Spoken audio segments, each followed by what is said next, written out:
Hey Sagittarius, I've got your cards ready, so let's get to it. Pardon me.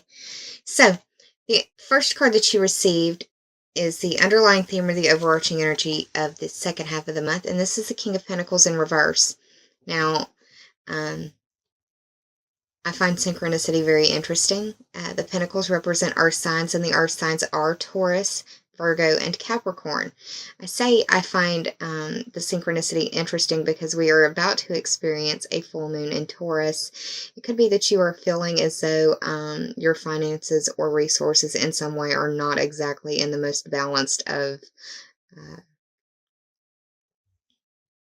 you may just feel like there is an imbalance in your resources or in your money in your checking account.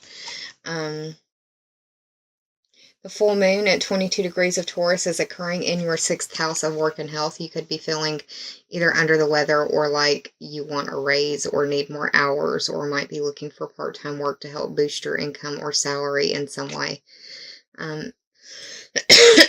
Pardon me. This King of Pentacles is normally very mature about his resources, but because this is dealing with work and health type situation, especially with the full moon being in the 6th house, which is governed by Virgo, which covers your work and health or the competency and skills that you bring to the services that you provide. If you aren't feeling under the weather and you aren't all that upset about work, it could be that you may be thinking about taking on a class or something as well that may cost more than you're willing to spend right now at the holiday season to help boost your earning ability in some way. Like I said, underlying theme, overarching energy, however you choose to see it. It could be how you're approaching the second half of the month with the King of Pentacles in reverse. That could be how you're feeling, or someone close to you. Virgo, Taurus, or Capricorn is who represents the Pentacles. The Pentacles are also resources that you could spend on another human being, living thing, or situation that you care about. Resources would be money, health. Health is the biggest resource that we have, but it also speaks to like time, devotion, nurturing, that sort of thing. So just to give you an idea. The Empress is what represents the present for you, and she's in the upright, so that's a good sign. I really feel like this is indicative of the time period of the full moon because of now the Pentacle and the glyph that represents Taurus, also Libra, but this Venus symbol right here. So yeah, I think this speaks to around the full moon energy, which is right around the time that this is being filmed because my other videos wanted to not be very cooperative with me in the upload process, so reshooting. This is the third card of the major arcana. The 3 for me represents the 3rd astrological house, which is ruled by the zodiac sign of Gemini, and it speaks to your communication, your short distance journeys, and your siblings, cousins, or neighbors. Communications can be your commute to work, how you get from point A to point B, but it can also be the communication devices that you use to get your message out into the world or to communicate with others. It could also be how you are being interpreted or how others interpret you. The fact that it's in the upright means that you're being gracious in most things. I would like to say that you are being gracious in your communications because of this card being in the present right here. We do have Venus moving into your 2nd house. That just occurred yesterday. So, could be getting some information about money in some way. And the fact that it's in the upright is, I would believe, good news more often than not for y'all, because this is a general reading. The Empress card by itself is representative of the planet Venus. The planet Venus just moved into Capricorn, and that's your 2nd house. Venus as a planet represents love, harmony, and beauty, also resources and money. The Empress card speaks to abundance and being able to produce things, or you may be feeling artsy-craftsy as well. The second card that I pulled for you is another major arcana card, and it is in the upright as well. This represents the past. This is a Hierophant. The Hierophant is the 5th card in the major arcana. The 5 for me represents the Leo ruled house of your pleasure, your social life, your children, and your creativity, creations, creative endeavors, creative pursuits. This is also the house of romance, dating, and where you fall in love and where you make your babies. Now, this card in itself, the Hierophant card, is representative of okay, y'all, this is definitely speaking about the full moon. The Hierophant's representative of the zodiac sign Taurus, which is known for being determined and even bullheaded, like a bull in a china shop, those kind of things, walking like a bull, heavy-footed. This card can represent dealing with authority figures, and it can also be like the searching for knowledge in some way. The fact that it's in the past could be that you are having a look at your values from possible childhood and are seeing that they aren't lining up with where you are now, or seeing that there's been a deviation, or not in a bad way deviation like deviant, but just an off course, a different path taken, and that's fine. And I say that because of the 3rd card that I pulled for you, and it is another major arcana card. Of the 6 cards that I pulled for you, the first 3 in the spread, actual first 3, not including the underlying theme, were major arcana, so it could feel like you are unbalanced. It could also feel like some things are just out of your control. But yeah, the 3rd card that I pulled for you, which represents the obstacle, is the Chariot. The Chariot, for me, whenever I see this card, I think of the duplicitous signs because of, well, like Gemini has the twins, Libra has the 2 scales, and Pisces has the 2 fish. Those are the duplicitous signs for me, where they have one side or another, or they have a hard time finding the balance. It could be that you are having a hard time finding balance between your self-esteem and the money that you're bringing in, or something to that effect. Because aside from these major arcana cards, it's all pentacles on the other side, and we'll get to those in just a second.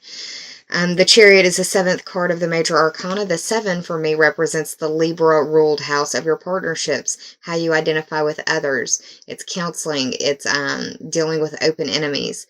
So yeah, it could be dealing with a Libra as well. And isn't it funny that Taurus and Libra are both ruled by Venus, so you could really be dealing with somebody who has some strong Taurian or Libran energy, because this is the Taurus full moon, but you're getting a lot of Libra play out as well in these cards for me. The Chariot traditionally represents Cancer.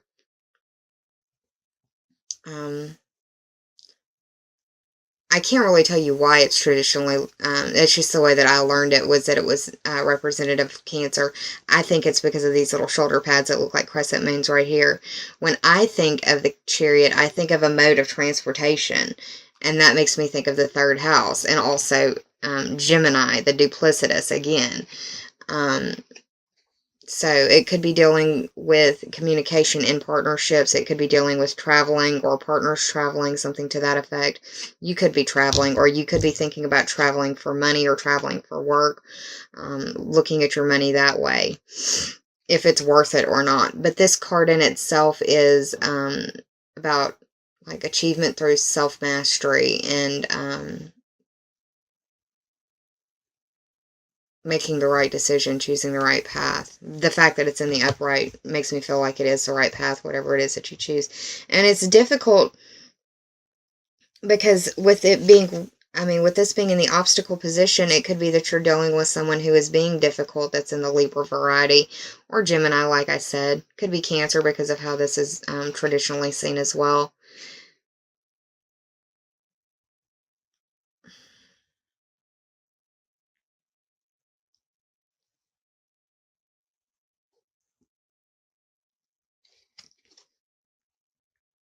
I feel like the obstacle is dealing with a Libra. It's more a zodiac sign than what this card represents, is what I'm thinking.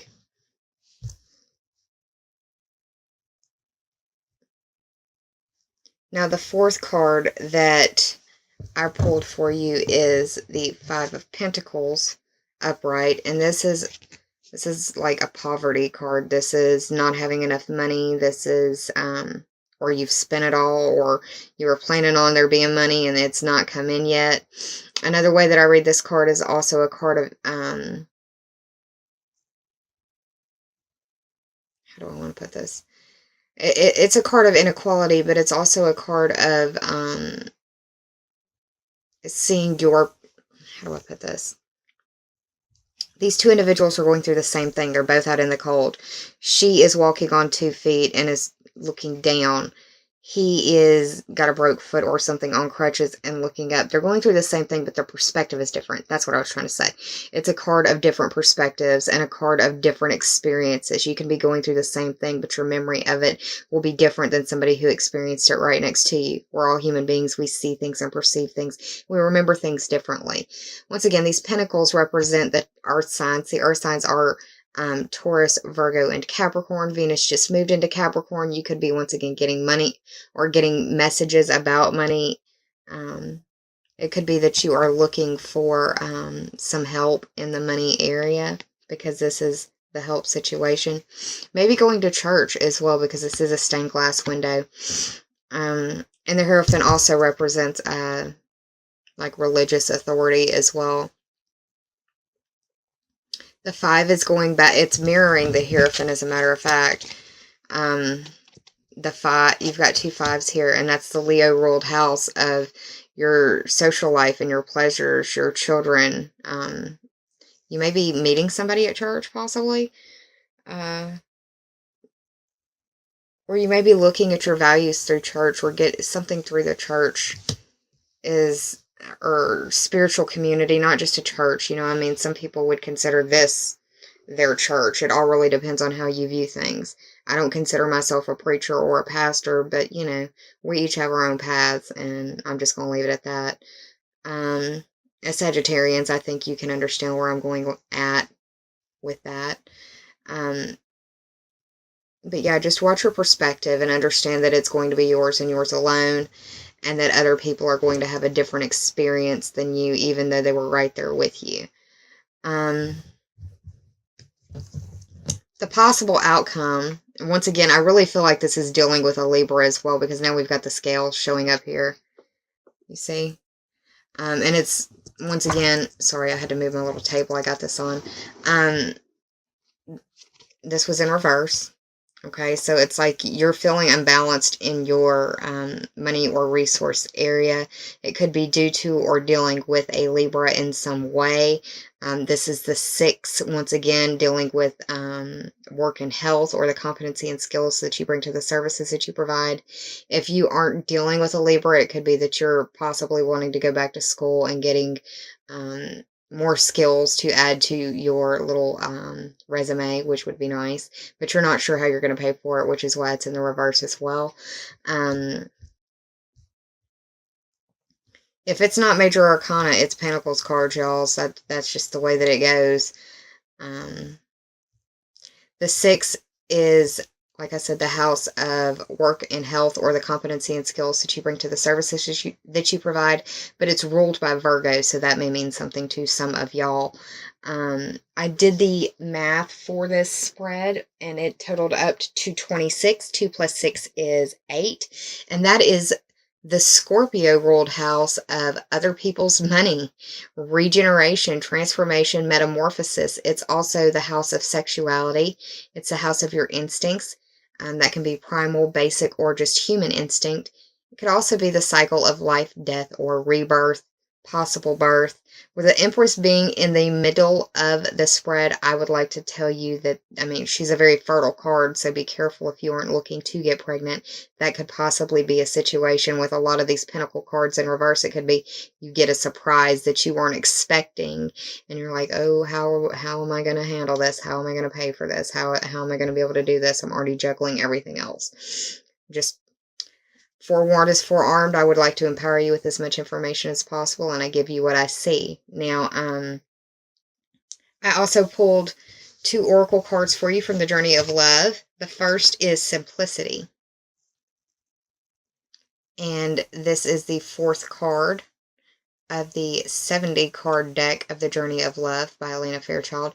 The 4 speaks to the Cancer ruled house of home and family. Home is where you live or where you consider home to be, and family is your mother or your father, your also the people that you share your home with. So that could be your partner, that could be your spouse, that could be your children, that could be your fur baby, that can be your roommates.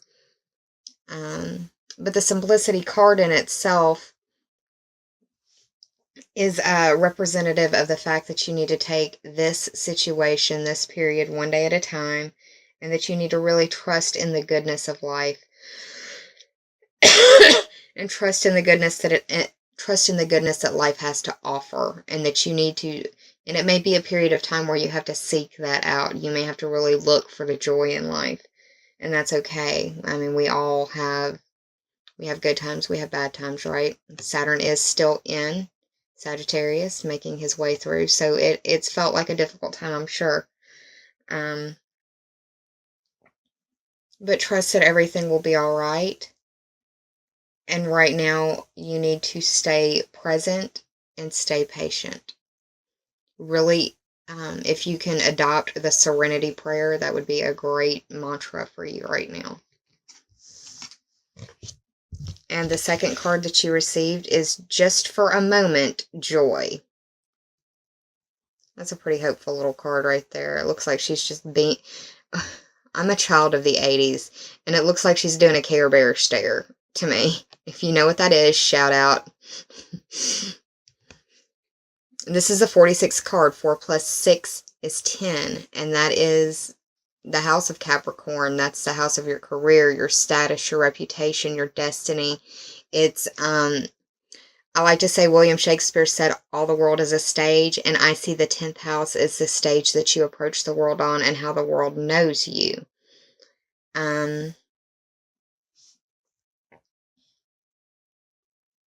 This card is also speaking about joy, but it's trusting that there is joy in your world and that it's waiting to be found. And the only way that you can find it, or that it can find you, is that you have to let your guard down.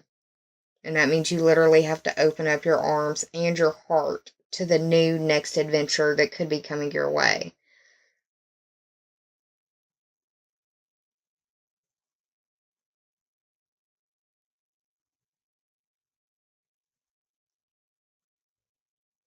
Trust in the joy of the moment at hand and seek it out if you must. Well, Sagittarius, there's your mid-month November reading. I hope that you enjoyed it. If you did, please like, share, and subscribe. And if you already have, I thank you from the bottom of my very grateful heart.